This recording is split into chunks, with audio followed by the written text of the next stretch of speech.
réaliser et de comprendre l'information transmise par ses sens.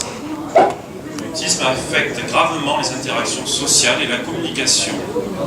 Les principaux symptômes de l'autisme sont des déficits dans les interactions sociales réciproques, des déficits dans la communication verbale et non verbale, parce qu'il y a des enfants autistes qui parlent et d'autres qui ne parlent pas, et dans l'imagination, des activités et des intérêts limités. L'intervention précoce en orthophonie peut modifier favorablement le comportement des enfants avec troubles envahissants du développement, on appelle TED. Donc les TED, en fait, ça veut dire autisme sous toutes ses formes, également le syndrome de Rett et le trouble intégratif de l'enfance. Donc tous ces handicaps sont regroupés avec l'appellation entre guillemets TED, trouble envahissant du développement. Un consensus actuel porte sur l'amélioration significative des comportements sociaux et de la communication et la diminution des symptômes autistiques en cas d'intervention orthophonique précoce. Donc en résumé, la Fédération nationale des orthophonistes, puisqu'au plus tôt qu'on commence, au mieux c'est. Et nous, avec les enfants que nous accueillons, nous pouvons vous confirmer cet état de fait, à savoir qu'au plus tôt on prend les enfants, au plus ils travaillent en orthophonie, au plus ils font des progrès, et des progrès mesurables. La réalisation d'un bilan orthophonique est le préalable à toute intervention orthophonique. Alors c'est simple, vous allez voir votre médecin généraliste qui vous prescrit une prescription médicale pour un bilan en orthophonie, et en général il précise derrière plus rééducation si nécessaire. Donc un simple généraliste est habilité à prescrire les séances d'orthophonie, y compris dans l'autisme. L'orthophoniste travaille sur la communication et le langage de la personne avec TED. Avec le patient, l'orthophoniste montre par son attitude que lors des échanges, différents moyens de communication sont utilisés. Corporel, mimique, voix, intonation, gestes, pictogramme et langage. Avec l'entourage, l'orthophoniste forme les aidants, qu'ils soient naturels ou professionnels, c'est-à-dire que ce soit les parents, la famille ou les professionnels. Nous, par exemple, nous utilisons beaucoup les orthophonistes pour faire le lien avec le milieu scolaire. Avec l'entourage, l'orthophoniste forme les aidants, donc qu'ils soient naturels ou professionnels. Il les rend attentifs à leur façon de s'adresser à la personne avec TED, qui doit respecter certains critères. C'est-à-dire qu'on n'aborde pas un enfant autiste comme un autre enfant. Donc il y a des manières de faire, et l'orthophoniste, qui s'est intéressé un peu plus que ses consoeurs à l'autisme, a les moyens d'expliquer, notamment aux enseignants, mais également aux autres personnes qui œuvrent auprès de l'enfant, comment se comporter avec l'enfant. Donc il est formé à utiliser d'autres formes de communication, communication augmentive. Alors ça c'est un joli mot, en fait ça veut dire avec exagération. C'est-à-dire que par exemple un enfant autiste, lorsqu'il sourit, il faut sourire avec exagération parce qu'il a du mal avec les expressions faciales. C'est ça que ça veut dire. Qui permettront à la personne avec TED de devenir un être communicant et accéder ainsi à plus d'autonomie. Alors nous, Autisme PACA, on est à 100% d'accord avec la Fédération nationale des orthophonistes. Nous avons recours régulièrement aux orthophonistes pour la totalité des prises en charge des enfants qui sont avec nous, qui sont nos adhérents. Nous représentons 350 familles. Ces 350 familles qui sont avec nous font toutes de l'orthophonie. Alors l'orthophonie que nous utilisons, il y a deux possibilités en fait. Alors, il y a à la fois l'enfant qui est non-verbal. Alors on se demande, oh mais alors qu'est-ce que vous allez faire en orthophonie avec un enfant qui est non-verbal? Ce qu'on va faire, on va permettre de la communication. Alors communication, ça ne veut pas dire forcément parler. Donc pour cela, on va utiliser différentes méthodes. Donc là, je vous laisserai Chantal un peu en discuter. Donc nous, on utilise beaucoup la méthode de PEX, c'est une communication par pictogramme.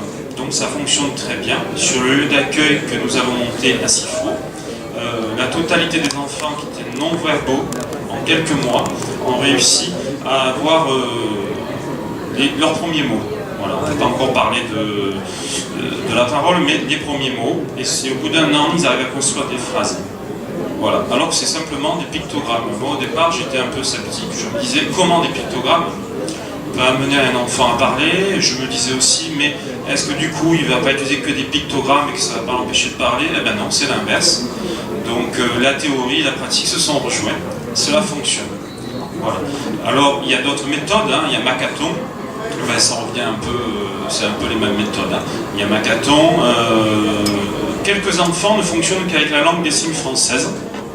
Pourquoi, je ne sais pas, ils préfèrent la langue des signes française. Alors là, on a un petit souci, c'est que les gens dans la rue, ou les enseignants, ben, eux, ils ne parlent pas la langue des signes française. Donc on préfère quand ça fonctionne les pictogrammes, parce que c'est facile à mettre en œuvre, c'est facile de créer des relations avec les différents professionnels, l'entourage de la famille, c'est peu cher, on peut les créer soi-même. Des signes françaises, malheureusement, on ne peut pas demander à tous les enseignants de se former avec, donc c'est difficile. Donc c'est pour ça que nous, on privilégie la communication par pictogramme, avec des résultats, donc je vous dis, de l'ordre de 95%. Voilà. Donc est-ce qu'un enfant autiste qui ne parle pas restera toute sa vie sans parler? Non. Une grosse partie des enfants peuvent accéder à la communication, y compris par la parole. Bon, ça va pas être un langage... comme vous et moi souvent, ça va être un langage des mots, quelquefois des phrases, ce ne sera pas exactement comme nous, néanmoins c'est quand même la parole. Certains d'entre eux accèdent à la parole complètement en 2-3 ans, d'autres parlent facilement mais ils sont autistes de haut niveau ou Asperger, donc dans ce cas-là nous n'utilisons pas la méthode de texte avec eux. Je vais, dans un deuxième temps, maintenant laisser la parole à Chantal Roberti, qui est orthophoniste, donc à Fréjus, en libéral, qui est également membre d'honneur d'Autisme PACA, qui a également un diplôme universitaire spécialisé autisme qu'elle a passé avec des grands professionnels spécialisés français. Donc, je pense qu'avec modestie, elle ne le dira pas, donc moi j'en profite pour le dire. Et également, elle a fait de nombreux modules de formation spécialisés autisme, y compris avec la Fédération nationale des orthophonistes, qui est très active sur le plan de l'autisme. Donc il faut savoir que la présidente actuelle de la FNO est très très sensible à la cause de l'autisme et fait tout ce qu'il faut pour que les choses soient bien faites en France. Bon, elle n'est pas là, mais je l'en remercie. Donc je laisse la place à Chantal Roberti.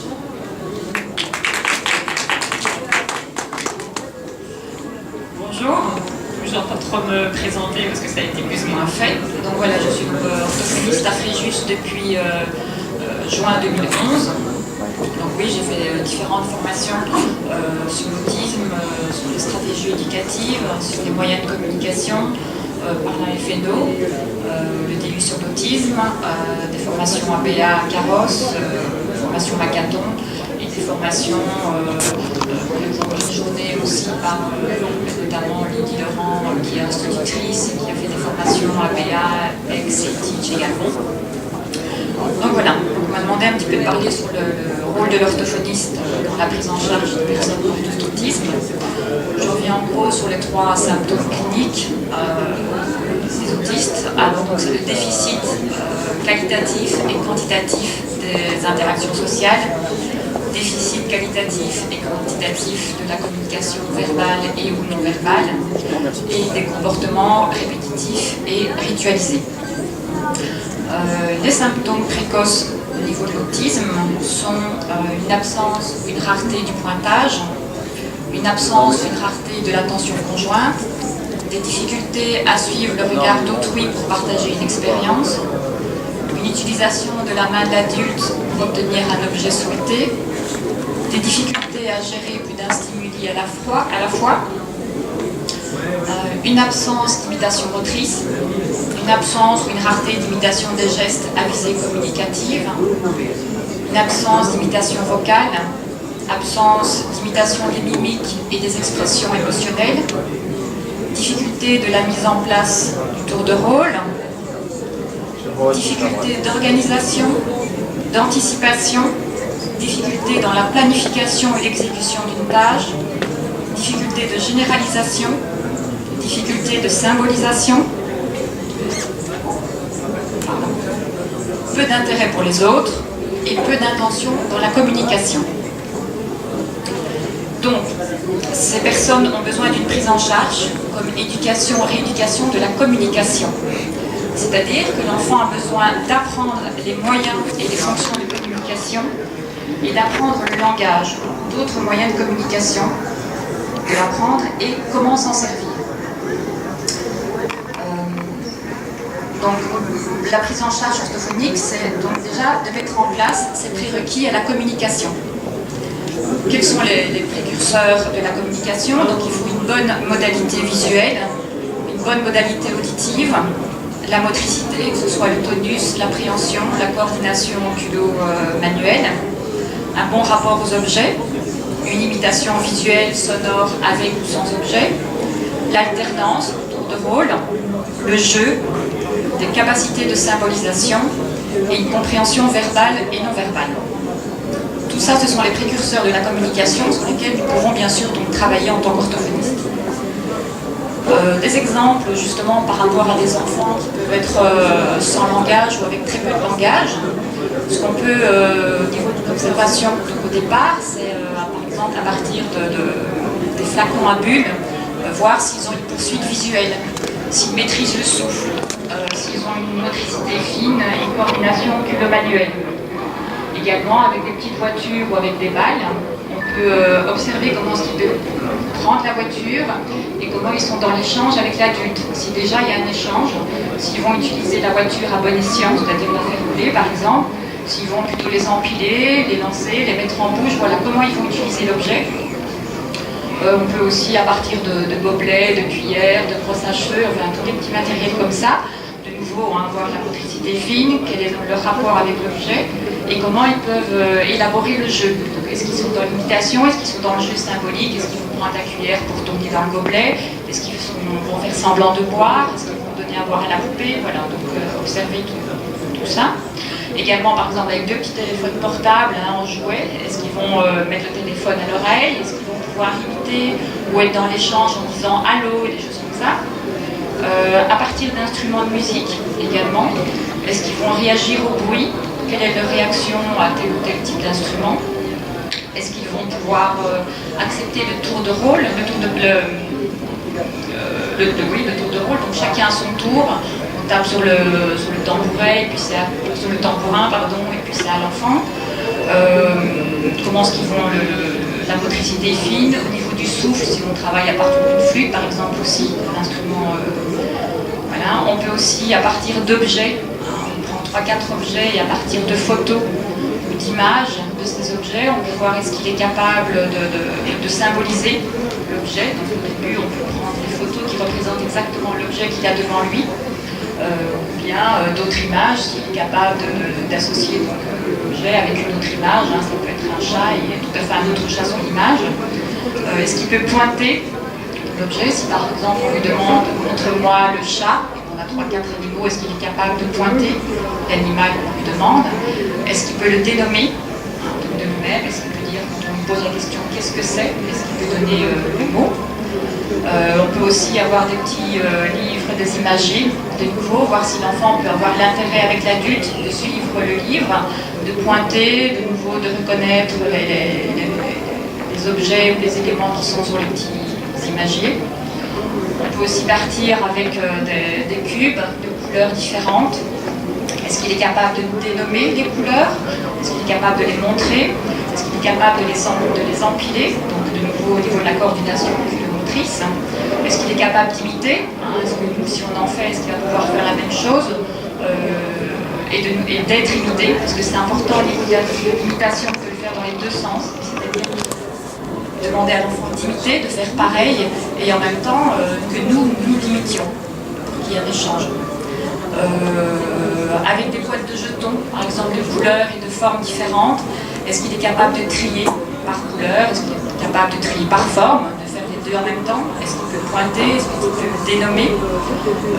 De nouveau aussi avec des planches de loto, donc avec des images pareilles ou pas pareilles. Est-ce qu'il est capable de mettre une image qui est pareille ou pas pareille? À ce moment-là, alors, il prend beaucoup de temps aussi pour observer l'enfant. Est-ce qu'il connaît aussi les gestes conventionnels? Est-ce qu'il va faire bonjour avec la main? Est-ce qu'il va faire bravo? Voilà, quels sont les petits gestes qu'il connaît déjà? Également, on peut voir la compréhension de l'enfant, simplement avec des petites consignes simples, donne-moi, prends, assieds-toi, voilà, voir si déjà il comprend ça. On peut aussi lui proposer des puzzles, par exemple, pour voir ses capacités visuo-constructives. On peut aussi lui proposer une feuille avec un crayon et voir quelle est l'appréhension, comment il va prendre le crayon. Est-ce qu'il est capable, est-ce qu'il va faire des gribouillis, est-ce qu'il est capable d'imiter, par exemple, des formes géométriques. Voilà, donc il y a beaucoup de choses à observer pour un enfant qui a pas ou peu de langage au départ. Et en fonction de là, où il lancera par rapport à telle ou telle chose, on va travailler donc à partir de son âge développemental, c'est-à-dire de là où il en est dans tel ou tel. Voilà.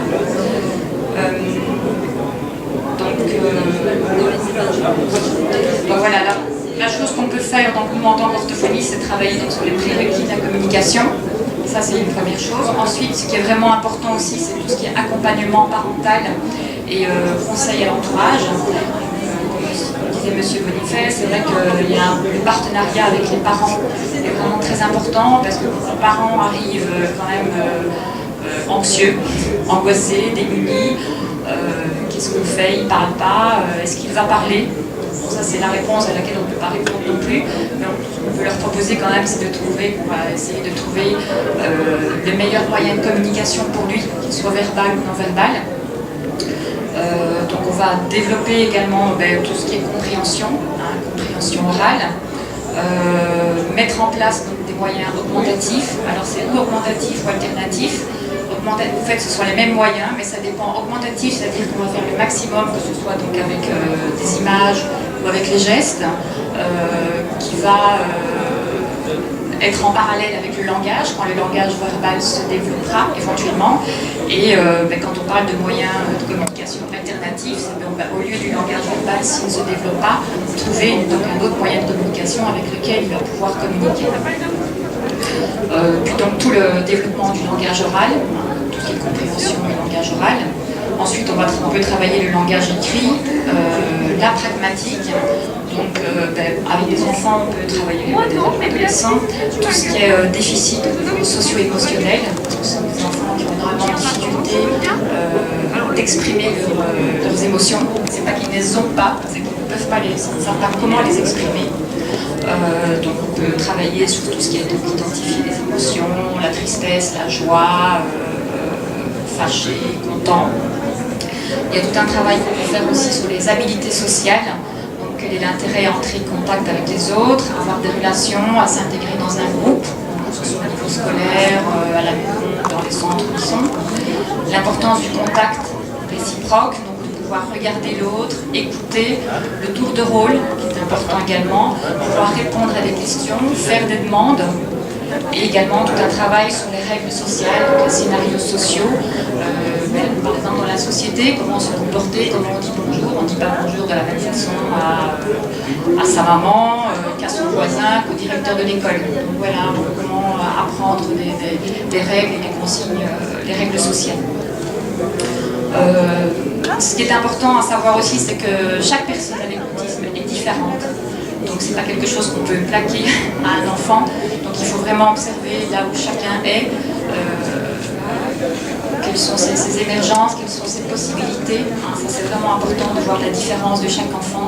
C'est important de connaître l'âge développemental. C'est pas parce qu'il a 6 ans bien sûr qu'il a avec vous, par exemple, au niveau limitation, au niveau socialisation de 6 ans. Donc, on peut avoir des grandes différences dans son profil. Donc, il faut vraiment le prendre là où il en est, tout en tenant compte que si on travaille par exemple avec un adolescent et qu'on veut travailler des tris, on ne va pas nécessairement trier des jetons, des gommettes, on peut trier des chaussettes ou des choses comme ça. Ça, il faut prendre aussi par rapport à l'âge réel de l'enfant, enfin de l'adolescent.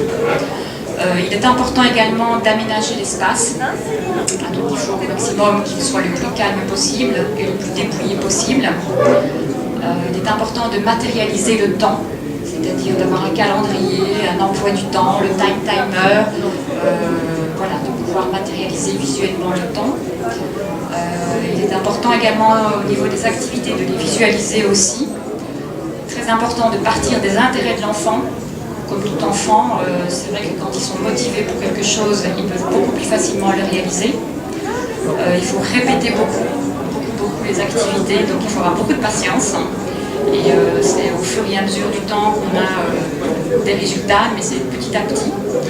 Il faut beaucoup décomposer aussi. Hein. C'est vrai qu'une consigne pour un enfant autiste n'est pas exactement la même consigne que pour un enfant normal. Il faut décomposer la consigne, la visualiser avec des images, avec des pictos. Généraliser. Généraliser, c'est-à-dire que ce qu'il va faire par exemple au cabinet, il faut qu'il puisse le faire avec une autre personne, dans un autre lieu, que ce soit l'école, que ce soit la maison, que ce soit dans les grandes surfaces, enfin, tout dépend de ce qu'on fait, mais il faut vraiment qu'il puisse généraliser dans les lieux différents, avec des personnes différentes, avec du matériel différent. Hein, attention par exemple justement quand on parlait par exemple du chat, mais le chat n'est pas simplement le chat qu'il va voir dans l'objet ou sur l'image. Il y a plein de sortes de chats différents et qu'on peut les trouver partout. Donc voilà, vraiment un travail au niveau de la généralisation, simplifier donc et décomposer les consignes. Au niveau de la compréhension, il y a un travail important aussi avec tout ce qui est les tris, donc apprendre à trier, à catégoriser, à discriminer, à apparier. Et voilà, on travaille aussi avec leur motivation. Donc leur motivation, c'est éventuellement, c'est important d'avoir des récompenses à pouvoir leur donner au niveau des tâches. Donc, il y a des récompenses alimentaires, on essaye très vite de passer sur des récompenses ludiques. Et puis finalement arriver à des récompenses sociales, c'est-à-dire simplement bravo, très bien, tu as réussi. Voilà. Et puis ce qui est important aussi éventuellement, c'est de mettre un cahier de liaison avec les parents, avec l'école, pour justement voir ce qu'on peut faire en partenariat avec les différentes personnes qui travaillent avec l'enfant. Voilà. Merci Chantal. Comme vous le voyez, l'orthophoniste est une personne très importante dans la prise en charge de nos enfants autistes.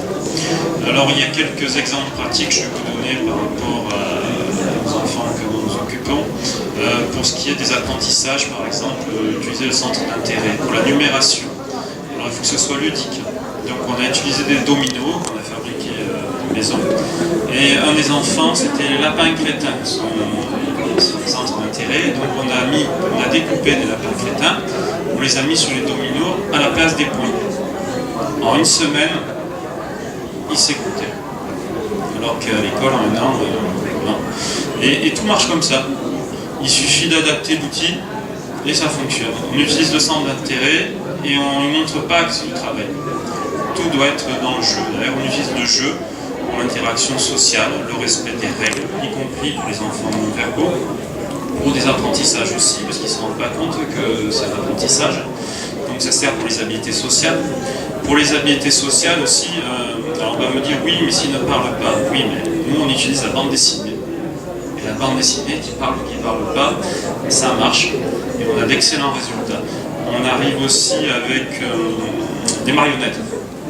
Des marionnettes pour expliquer des situations sociales, ça marche très bien. Ça marche aussi avec le kamishibai. Alors le kamishibai, c'est pédagogie freinée.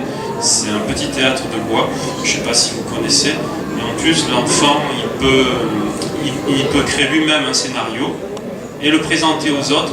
Donc il est fier de son travail et ça crée une relation à l'autre puisqu'il va présenter son travail.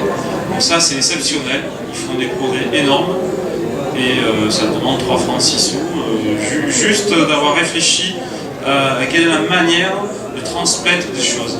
Donc bien sûr l'orthophonie c'est privilégié pour tout cela, mais tous les intervenants, nous c'est beaucoup d'éducatrices aussi qui travaillent et qui est importante et tout le monde travaille en lien. Voilà, parce que c'est pas possible d'avoir d'un côté un parent qui fait quelque chose, un éducateur qui fait une autre chose, un phoniste qui fait autre chose, et ça marche pas. Voilà. Il faut que tout le monde travaille ensemble. L'idéal, ça serait que dans le système scolaire ce soit pareil, mais bon, pour l'instant, en niveau éducation nationale, les portes sont un peu fermées. Par contre, en école privée, grand ouvert, on est accueillis partout. Hier, on était au lycée Fénelon à Toulon pour parler à 57 élèves. On a fait intervenir un jeune homme Asperger, on parlait aux étudiants, il a été acclamé, enfin, ça a été encore merveilleux. Donc on fait plein de campagnes de sensibilisation, pour l'instant avec les écoles privées, ils sont d'accord pour travailler avec nous. Voilà.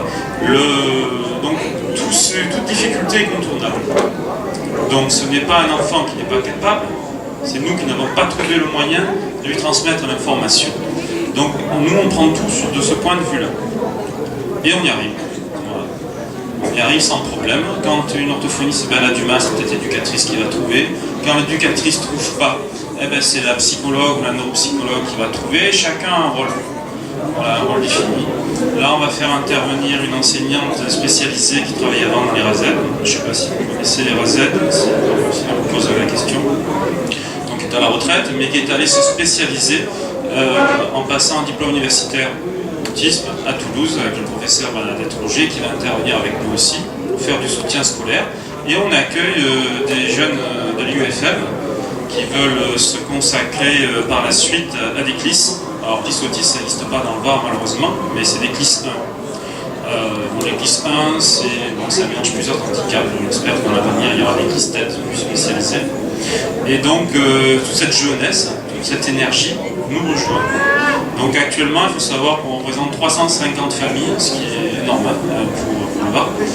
Et on a un gros travail de synergie. On a un réseau de professionnels hospitaliers, mais aussi en libéral, notamment les orthophonistes. C'est-à-dire que vous habitez dans le Var, vous pouvez trouver une orthophoniste qui s'est plus spécialement formée à l'autisme. Alors on ne dit pas spécialisé, parce que la FNO se bat pour une reconnaissance à un niveau plus élevé du diplôme d'orthophoniste, et donc la présidente ne veut pas qu'on dise spécialisé. Donc on dit plus spécialement formé, mais bon. Voilà, ça c'est pour, je lui ai dit que je ferai attention à mes termes, donc je fais attention. Ça c'est pour une revalorisation du métier d'orthophoniste en France. Voilà, donc nous on est pour évidemment que le métier d'orthophoniste soit revalorisé, qu'il ait toute sa place. C'est recommandé par la Haute Autorité de la Santé.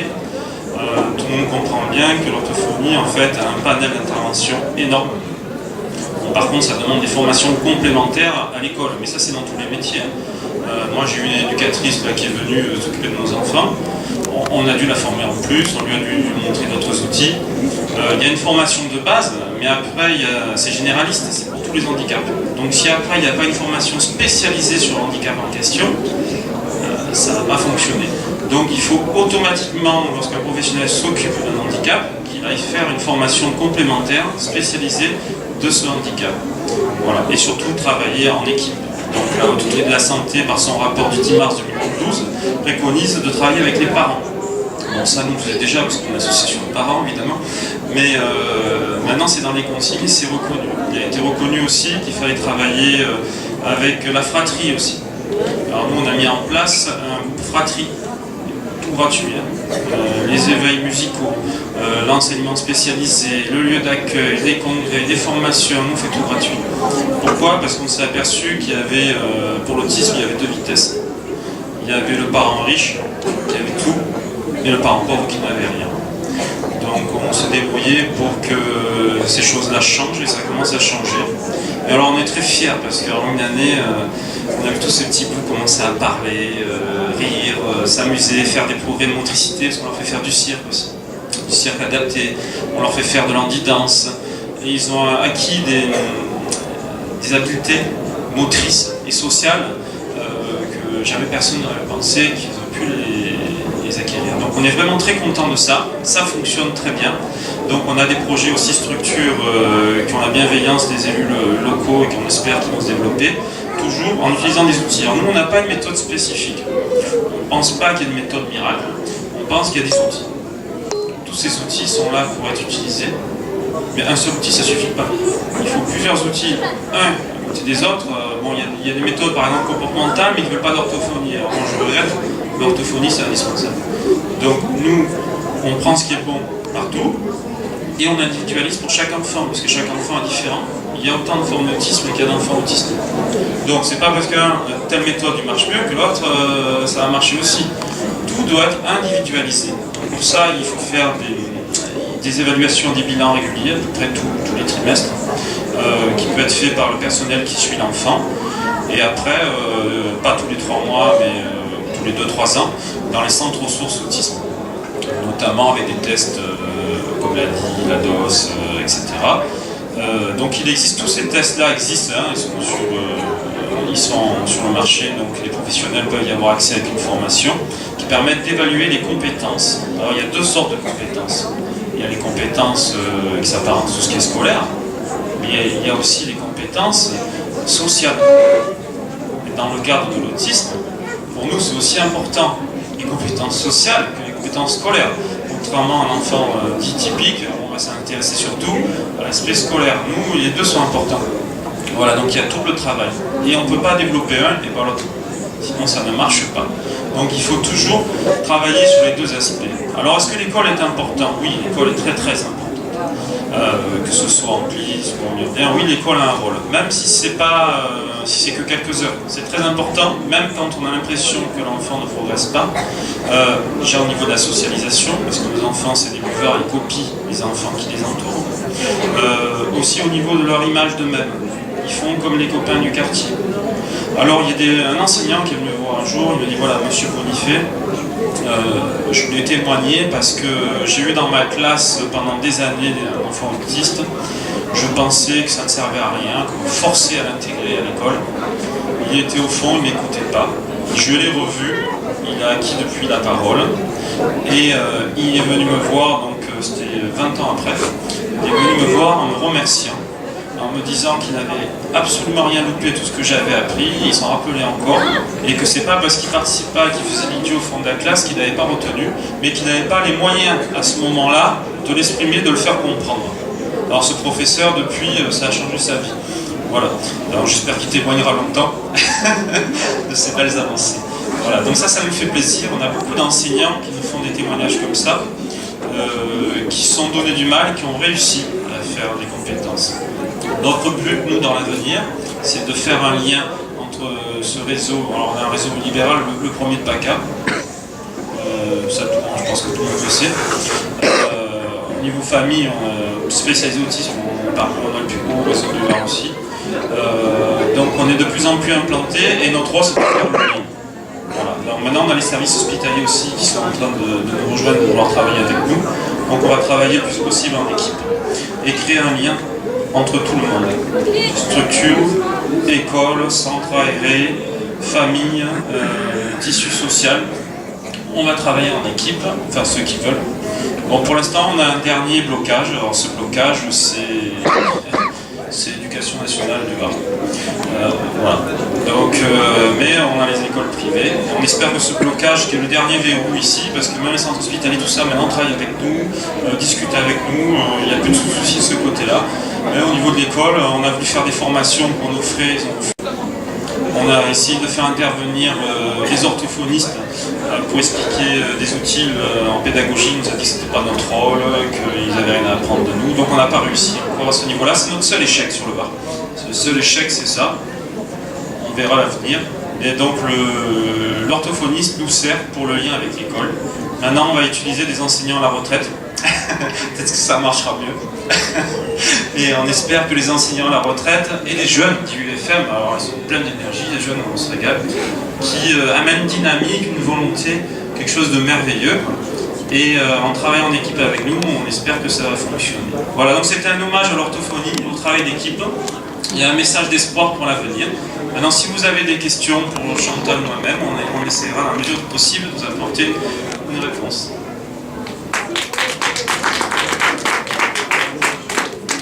Alors, est-ce que... Oui?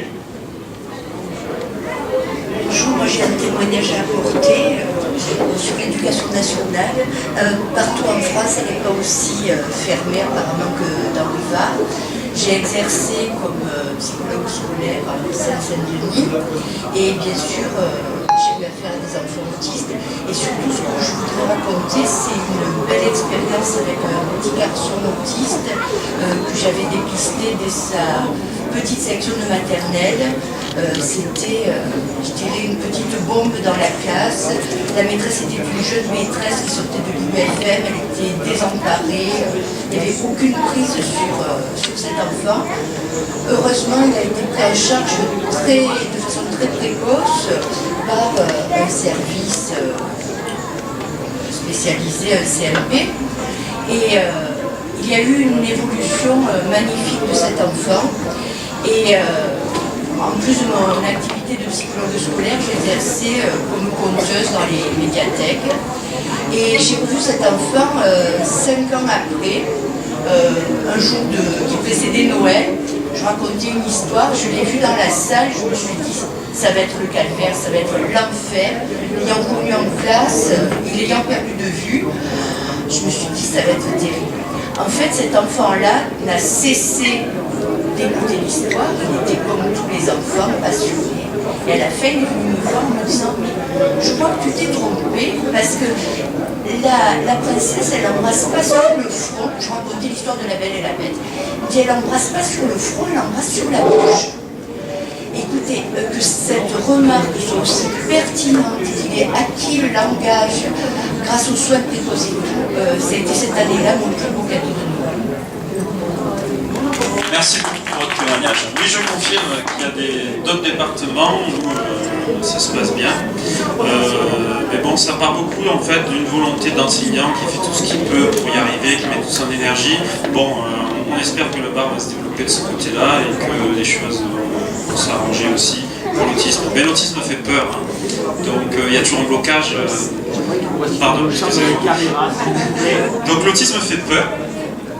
Donc du coup, même avant d'avoir vu l'enfant, ça fait une crise de panique. Mais on peut l'expliquer, on peut aller dans les écoles, on peut sensibiliser tout le monde, on offre régulièrement des formations aussi à des professionnels, y compris Chantal.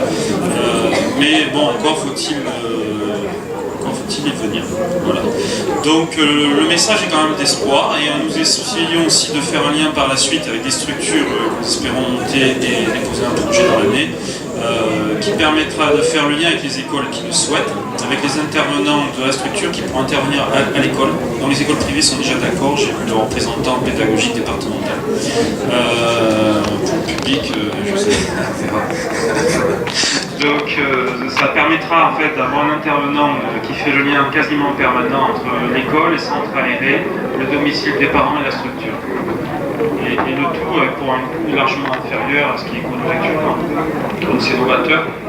Nous allons avoir la chance aussi d'avoir des chercheurs de haut niveau, donc Nicolas Bolicius, qui est notre marraine, ceux qui sont venus au congrès, qui sont engagés à venir sur le bar, notamment Sifour, pour faire bénéficier de ces recherches, de ces avancées et des tests de bilan de la pointe qui n'existent qu'à Paris pour nos enfants de Sifour, de nos lieux d'accueil, nos structures que nous montrerons. Donc on va voir ce qu'il y a de mieux en Europe.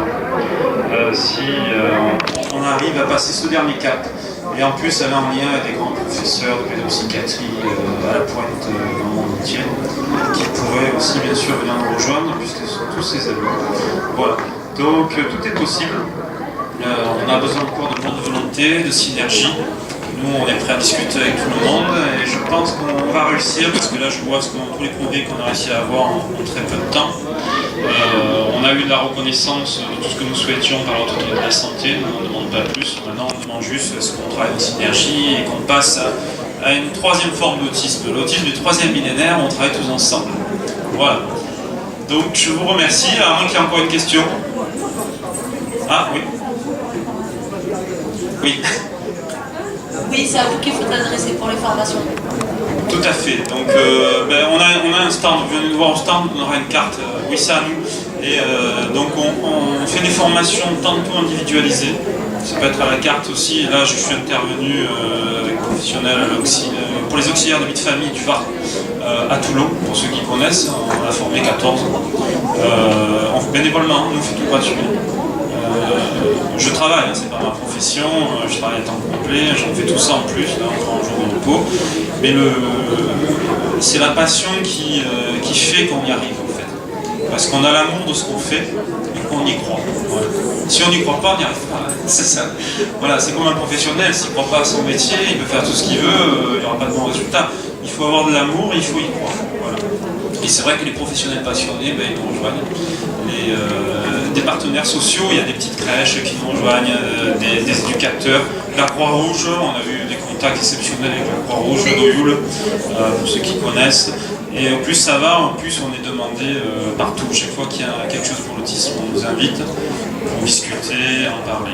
Et donc c'est vrai qu'une fois sur deux, je vais en compagnie d'une orthophoniste, parce que je trouve que les orthophonistes font un travail remarquable, et qu'elles ont été longtemps bien pas en retrait, parce qu'on disait oh c'est des enfants qui parlent pas, à quoi sert l'orthophonie. Maintenant vous savez à quoi sert l'orthophonie, à beaucoup de choses. Une autre question? Oui, je voulais dire, c'est vrai que pour nous, orthophonistes et pour certainement les autres intervenants aussi, ça prend énormément de temps, beaucoup d'énergie, beaucoup de patience, parce que c'est vrai que voilà, ce sont des enfants qui, évidemment, que ce soit au niveau scolaire, enfin, scolarité normale, que ce soit en CLIS, que ce soit en IME, que ce soit dans d'autres structures, c'est vrai que ces endroits-là, les gens, que ce soit au collège aussi, n'ont pas, que ce soit les enseignants, les auxiliaires de vie, n'ont pas nécessairement les formations, n'ont pas en tout cas à la base. Donc c'est vrai qu'on nous demande aussi de participer aux réunions, il y en a plusieurs, de participer au projet éducatif de l'enfant, de venir au collège ou à l'école pour leur montrer ce qu'on peut faire. Donc c'est vrai que c'est beaucoup de temps qu'on prend aussi, en plus de notre travail, sur d'autres journées.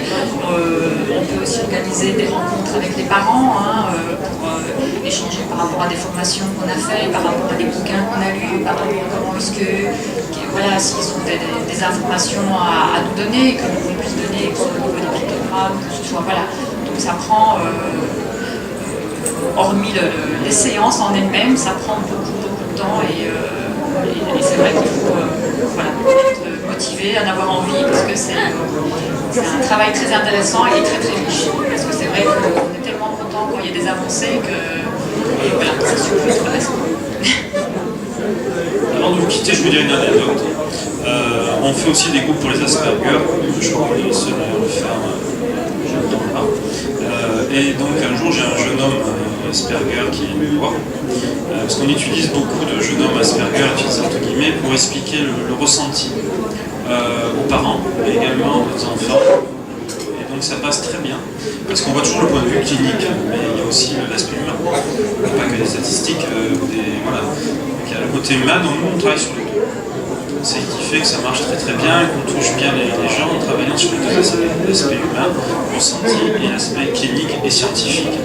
Voilà, donc on a de bons résultats. Et donc ce jeune homme Asperger, ainsi qu'un autre, ça arrive régulièrement, ensuite d'entretien, on fait des groupes de parole avec psychologues, pas pour soigner les parents, c'est des groupes de parole pour discuter avec les parents de leurs problèmes, de manière à ce que les parents se sentent moins seuls, parce qu'ils aient quelques outils, qu'ils puissent discuter, avoir des points de contact, voilà, pour ne pas être isolés. Parce que nous, on essaie de rompre l'isolement des parents. Parce qu'il n'y a rien de pire qu'une famille isolée qui est seule. Alors ça, on fait tout ce qu'on peut et on fait des permanences sans arrêt partout pour empêcher ça. Et on intervient entre parents, mais on fait intervenir des professionnels, des psychologues, quelle que soit la branche, éducateurs et orthophonistes, comme toujours. Voilà. Et donc ce jeune homme, suite à des discussions où on a discuté avec lui en le mettant en valeur et aussi en l'écoutant simplement. Pour la première fois de sa vie, à 23 ans, il a dit à sa mère « je t'aime ». On a changé la famille. Ça nous a pris quoi? Ça nous a pris 3 séances entre guillemets. Et ça nous arrive sans arrêt. On a un enfant qui par autisme BACA dit « je t'aime » à leur mère. C'est hallucinant. Pourquoi? Parce qu'ils se sentent compris. J'ai des enfants qui viennent me voir, qui me disent oh, je veux voir M. Benifé, je veux voir M. Benifé, je veux venir à Autisme PACA. Et pourquoi? Parce qu'ils disent ici je me sens bien, on m'a compris. Donc c'est tout bête. Voilà, ça c'est pas un souhait, c'est de l'humanité. Voilà. Bon, je vous remercie et au plaisir.